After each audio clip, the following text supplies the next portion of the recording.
Welcome to our another exciting episode of Max Homes Real Homes Estate. real estate. Wow, Max, what is the change? We Today, are not we are not in the studio today. no, today we are not in the studio. Today we are in our respective homes and trying something virtual, something new Uh-huh.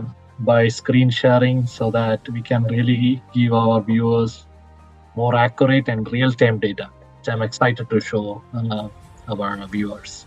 Okay, so we are also excited to see what we have. Yeah. Okay, so I think we can get started. So, is there any change in the format, or are we No, going to the same things that we want that we usually discuss? yes, we're going to follow the same format. First, we'll Mhm. discuss the top headlines that impact the real estate market. Okay. Then we go into the real estate GTA market trends, market data around reality, and then the mortgage rate changes that's happening in the marketplace. Current Okay, focus. excited. Yeah. Let's get into it. Hey, So the news headlines that impacts Greater Toronto Area. yeah. Okay. So what we have Bank of Canada considered waiting until July to cut rate cuts. Wow. So we did have the rate cuts. Mhm. They are not changing it, but this is nothing but the deliberations that they received that they released for the last rate announcement, right? Right. So yeah, so Max, I think they discussed even to push those rate cuts to July, right, rather Right. in June itself, because we know that the inflation is coming down, and the Bank of Canada is very much positive with regards to that, but they really wanted to see one more data, it seems Mhm. like, yeah. But since we had major progress with getting the inflation under control, and they did analyze the last 4 months data, and finally decided to do the rate cuts in June itself, which is good for us. But the deliberation says so what is it implying? This implies is nothing but we can't guarantee any rate cuts in upcoming months. It's only dependent on the data that we are receiving. Data, when we say the inflation print, the job data, and the GDP growth.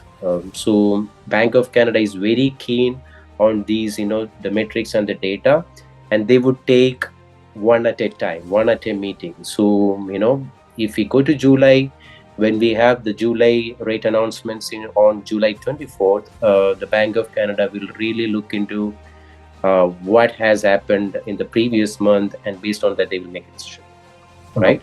Right. Yeah. So this is what the deliberations is what saying to us, and audience, this is good for you. Like we are tracking these data for you, so please continue to watch our videos in a bi-weekly basis. We will cover if any news or data getting released that impacts the policy decision of Bank of Canada. We are gonna discuss here, so please stay tuned. Okay. So Max, anything you want to add here? No, I think you have covered. Pretty much. Okay, sounds good. Okay, I think we can go to the next one. So, yeah, this is again related to the mortgage rates. The impacts. What it says, the home buyers in Canada bet on more rate cuts with adjustable loans, and what they are talking in this article is nothing but the home buyers are taking variable rates. Mhm. Compared to the previous months, more than rather than taking the fixed rates. Compared to previous months, they are taking variable rates. So this is expected, right, Max? Because we have the rate cuts. Yes. So I think more people will be interested, and it's again based on the individual decision. But what we see in this news article, what they're saying is that right now it's 12% of mortgage that is originating, or that is getting started, is taking variable rather than fixed. And in the previous months it was hovering around 3 to 4% of mortgages. Sorry. So what it is implies again, we have the rate cuts, and the people are expecting more rate cuts in the horizon.